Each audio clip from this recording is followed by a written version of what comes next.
everyone, this is Lucy from KBeautyHobbit.com.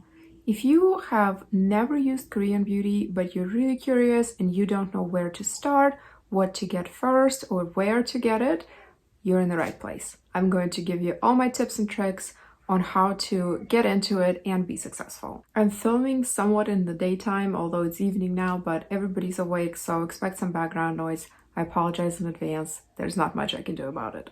If you're brand new and you have no idea what to do, but you've been hearing all about Korean beauty, especially last year, I feel like skincare in general just really took off in 2020, and you're just wondering, what do I do?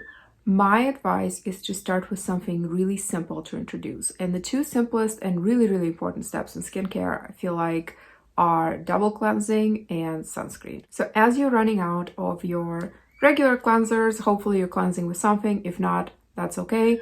Start looking into the double cleanse method. So you'll need an oil cleanser, like a cleansing oil or a balm, and then a foaming cleanser. The oil cleanser breaks up all of the oil-soluble impurities like sunscreen and extra skin oil, makeup, things like that. And then the foaming cleanser removes everything that the oil cleanser potentially missed. And the foaming cleanser is what most of us are used to. My son decided right now is the perfect time to squeal. SPF is the most important skincare step to me. If I had to just pick one step to keep, if I was forced by somebody very cruel to give up all of my products except for one, I would keep SPF. I use it daily, and I think most people should as well, because the UVA rays, the ones that really age us, don't give us sunburn. They are present all year round. Windows do not block them unless you have special treatments on your windows. Most houses do not. Car windows don't as well, at least the side ones. So SPF is super important. And to me, all your other efforts when it comes to skincare are in vain if you're not protecting from the sun, because the sun can contribute to loss of elasticity, wrinkles, enlarged pores. There's something called solar comedone. Look that up. It's very disturbing. So to me, if whether or not you have an established routine, you should definitely be including SPF in it. The next tip is to replace things as you run out. Don't go crazy and buy 20 different products and think you're going to introduce them all at once and this is your new routine. If you have absolutely no routine right now, still start slow. But if you're having something, if you're using something, wait until you run out. As you're running out of a product, be it a toner or a cream, eye product, whatever, look for an alternative that's Korean or Japanese or Asian or whatever your goals are. If you're trying to specifically get into Korean beauty, then look for an alternative to that. But I would definitely avoid getting a whole ton of products all at once, the entire routine, introducing all of them, because you won't be able to tell what's working and what's not. And if you get a reaction, you will not be able to tell what exactly gave you that reaction. Plus, it can get really expensive. The next tip is to focus on the core routine first. So as you are introducing products, as you're running out of things, focus on the very basic things, which would be cleansing, hydrating, which would be like toners, essences, serums. I would consider all of that hydration, although there are different benefits, of course, that all the products have. And then moisturizing, so a cream to lock in all of that hydration, and then protect with SPF. Focus on those things before you go crazy with all the supplemental products. There are lots and lots and lots of very exciting Korean products like sheet masks and peeling gels and all these different treatments, but don't go down that rabbit hole quite yet, especially if you're overwhelmed. If you're really excited and you're not overwhelmed at all, you're just on a quest to get everything, then, of course, do whatever you'd like. But if you're somebody who's hesitant and you don't know where to start, focus on the core routine first. Find the products that work and slowly introduce new supplemental things after that. Once you have your basic routine going, so cleansing, hydrating, moisturizing, and protecting with SPF, then look into supplemental treatments. There's such exciting things in Korean beauty for that. There are patches, masks, peeling gels, all kinds of things. There are weekly treatments and every other day kind of treatments, toner pads, so many things. I couldn't begin to cover all of them.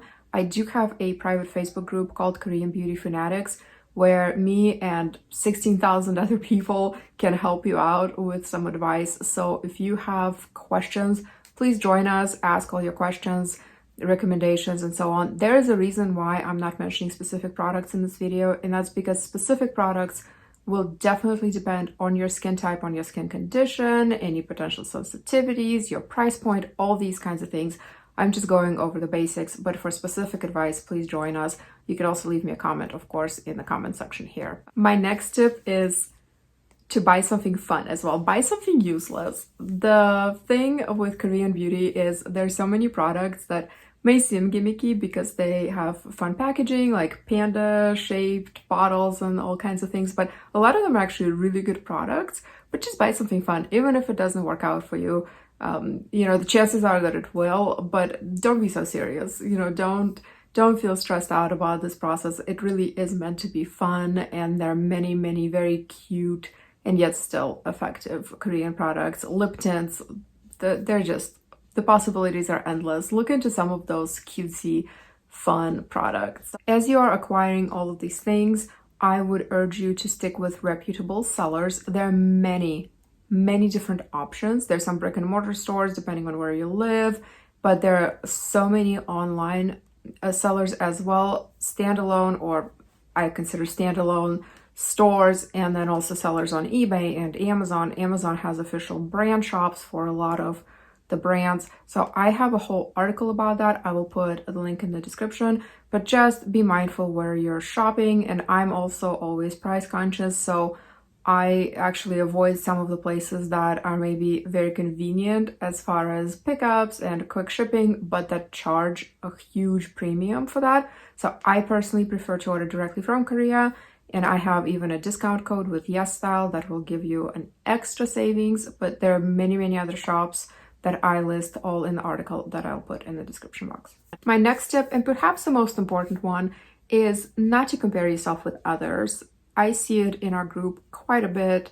People ask questions, how do I get the skin that I see on Instagram? How do I get the skin that I see in K-dramas? How do I look like these people? And I think while, for example, when I was little, I think we all kind of knew that stars on TV, you know, they had different editing, they had all these kinds of things. They have the best facial products, the best treatments, sometimes surgeries, everything else. But today, I feel like with the growth of the influencer culture, it's so much harder to understand that a lot of what we see online is still not real, because these people are real, they're closer to us, and a lot of times we can interact with these people, with stars, with influencers.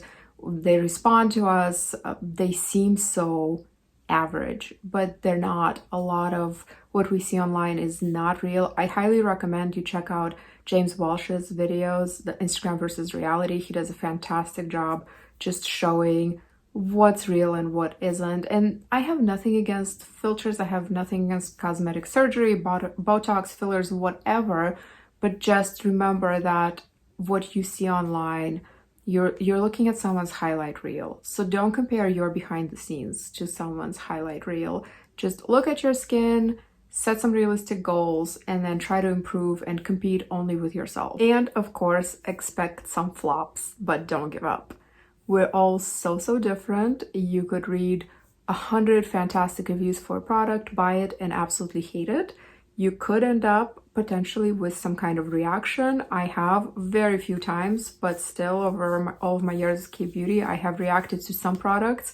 I've had some itching, some redness. It's very rare and far between, but it does happen. So don't give up, just keep trying. If something didn't work for you, that does not mean nothing will. Korean beauty is a huge industry.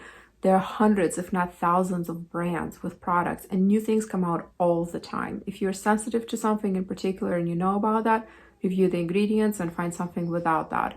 Lots and lots of options. So don't give up. And like I said, of course, come to our group and ask your questions, because most likely there's somebody with a similar skin type or somebody who has tried the product you're interested in.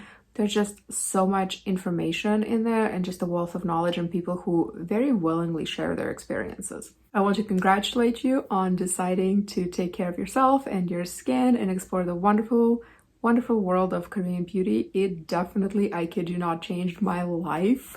My skin is so much better, but also it gave me this wonderful hobby that I never thought I'd have of blogging and YouTubing and Instagramming. You can find me in the Facebook group, on my Instagram at KBeautyHobbit, on my blog, KBeautyHobbit.com, and of course here on YouTube. I really hope you stay in touch and leave me a like and a comment, but I'll see you in my next video. And until then, please remember to always listen to your skin. Thank you so much.